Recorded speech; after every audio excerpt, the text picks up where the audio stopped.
The silence of third watch was broken without warning. Ambassador Krelix, six-fingered, scale-skinned diplomat of the Concord, was immersed in delicate trade discussions when every screen in his chamber exploded with crimson alerts. The signal originated from the dead zone. The Sol system. The quarantined graveyard where Earth once existed. 40,000 years of silence. 40,000 years of radiation and decay. No biological life could survive there. No machine could endure for long. Confirm the source, Krelix commanded, his scales shifting from deep green to a sickly blue. The response chilled him. Confirmed. Origin, Sol Sector 001. Transmission detected across 847 extinct human languages. Ancient frequencies.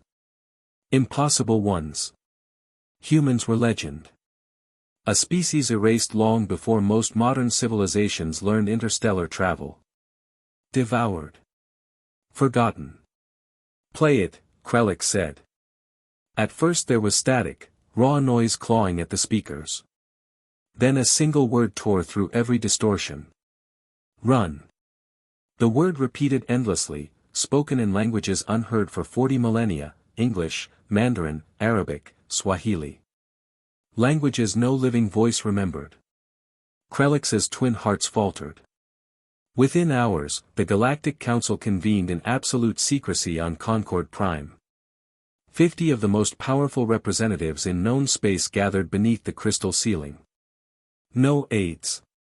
No records. Council leader Neem, a towering crystalline Vorlax, opened the session. We have received a message from the dead zone. One word, run. We must decide whether it is real. General Cross slammed his fist against the table. Ridiculous. Humans have been extinct for 40,000 years. This is manipulation. Minister Yuna, small and ancient, tilted her head thoughtfully. Then who sent it? The dead zone destroys anything that remains. Krelix stepped forward. The encryption uses modern quantum lattice structures. Technology we only mastered 3 centuries ago. The message was sent recently. The chamber fell silent. From the back, a young voice spoke. Then something is alive there. All eyes turned to Dr. Vara, a Transan archaeologist and humanity expert. And she looked absolutely certain. You are not a council member, one delegate snapped. I authorized her presence, Krelix replied calmly. She is the foremost authority on pre-devourer humanity. Dr. Vara stepped forward as holograms ignited around her, human ruins, data logs, broken worlds. I have spent 10 cycles studying humanity's remains. Their final messages. Their art. Their despair. This transmission is authentic. The syntax, rhythm, and choice of dead languages are exact. No living species could forge this. General Cross scoffed. Then who sent it? Humans, Vara answered simply. They are extinct, Yuna said softly. Are they? Vara countered. We know Earth was destroyed. But do we know every human died? The room was silent. The devourers were slow, Vara continued. Humanity had nearly 5 centuries of warning. They built generation ships. They had off-world colonies. What if they fled? What if they scattered, and later returned? Cold dread crept through Krelix's scales. And now, Vara said quietly, they are warning us. Council leader Neem pulsed with alarmed color. Recommendation. An expedition, Vara replied. 1 vessel. Maximum shielding. Small crew. We locate the signal. General Cross growled. Suicide. Radiation will tear you apart. Krelix spoke evenly. We have experimental radiation dampeners. I will lead the mission. I'm coming too, Vara added. After fierce debate, the vote passed, by a single margin. 7 days later, the research vessel Horizon's Edge crossed into the dead zone. 72 hours of shield endurance. No margin for error. What they found defied every expectation. No dead system. No ruins. Instead, Dyson swarms feeding on the sun. Planet-sized computation arrays. Shipyards vast enough to build moons. Weapons platforms that dwarfed their vessel like dust.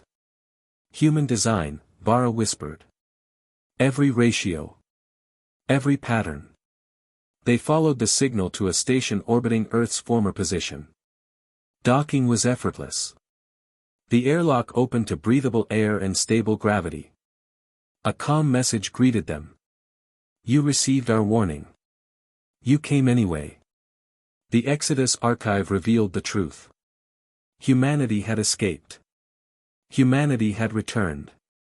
And humanity had been waiting. The final recording silenced the room. A human figure appeared, armored, altered, no longer fully flesh. Blue-white eyes burned with ancient exhaustion. We sent one word, the figure said. Run. We meant it. The devourers were returning, stronger, more numerous. Humanity had fought them for 40,000 years. They had rebuilt Earth into a fortress. They had become what was necessary. Alarms erupted.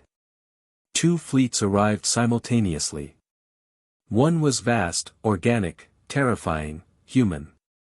The other cold, insectoid, endlessly multiplying, devourer. The human fleet spoke first. You took our home. You thought us finished. Leave, or be erased. The devourers answered in mathematics. Humanity inferior. Resistance futile. Then the war ignited. Human ships phased, teleported, and sacrificed themselves in calculated detonations that erased entire enemy clusters. 40 millennia of relentless adaptation guided every move. The devourers evolved, but humanity evolved faster. Then the sun awakened. The Dyson swarm ignited, unleashing stellar beams that swept space clean. The devourer fleet vanished in seconds. Silence followed. A new voice echoed through the system. Sentinel Prime online. Authorization confirmed. Chin lineage verified. Commander Chin, cybernetic, scarred, still unmistakably human, met the council aboard the flagship Remembrance. We waited 40,000 years, he said. We became monsters so others wouldn't have to. But the devourers are coming in greater numbers. He met Krelix's gaze. Evacuate your worlds. We will hold the line. But we are tired. We need allies. Equals. Krelix bowed his head. Then teach us. And so the galaxy learned humanity's truth. Their pain. Their sacrifice. Their warning. And when the final battle came, the Concord stood beside the children of Earth, not because they were forced to, but because they finally understood. Sometimes survival doesn't mean running. Sometimes it means standing together and fighting as one.